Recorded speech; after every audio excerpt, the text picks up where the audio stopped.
A casket company is one which does not have opening and closing hour. That's the nature of Madam Jamila's job, who works on standby as a funeral director round the clock all year round. How many hours of sleep can you get? At least I try to get 6 hours. It's quite hard to get 8 actually.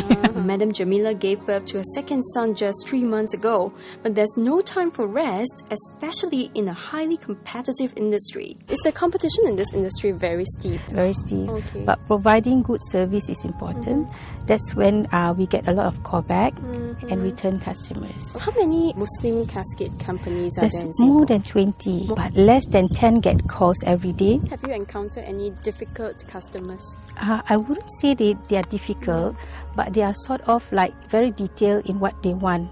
Example, like if they want the tombstone, small stone to be green, we have to get the color green that they want, not any dark green or any other green. But dealing with picky customers is certainly less tricky compared to having to deal with angry customers. And is especially challenging when it comes to making funeral arrangements for deaths as a result of spousal violence. When the husband assault the wife die, definitely the husband family who are very close to the wife want to pay a visit. But maybe the wife's side are so angry because of your son doing this. And so my job is to calm down them. Just tell them that, the fatal is fatal to the journey. So what we can do is that we pray for them. During the recitation and bathing, we will ensure that the family don't have a conflict with the husband family. When we can't control the situation, we will activate the police just in case. And in situations where there are two rightful claimants to the same body, the funeral may even turn violent. When I export a body to the Malaysian in the Malacca, the wife in the Malaysia want to claim. The wife in Singapore also want to claim. So they have a two wife.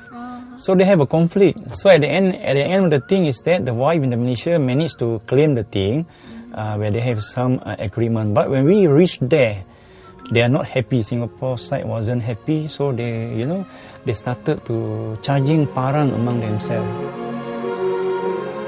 So the police interfered. So after that, the police gave them a warning, asked them to come down and get a solution among themselves. So they give up. They said the body is already passed away. We don't burden the body much more. So burial at the Malacca there. These highly charged cases might be rare, but Mr. Saleh is still confronted with many challenges every day. They called us last minute, 4 o'clock. They want the body to be buried now.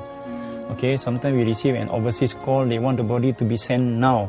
So every day we are receiving a lot of new changing, different challenge every day.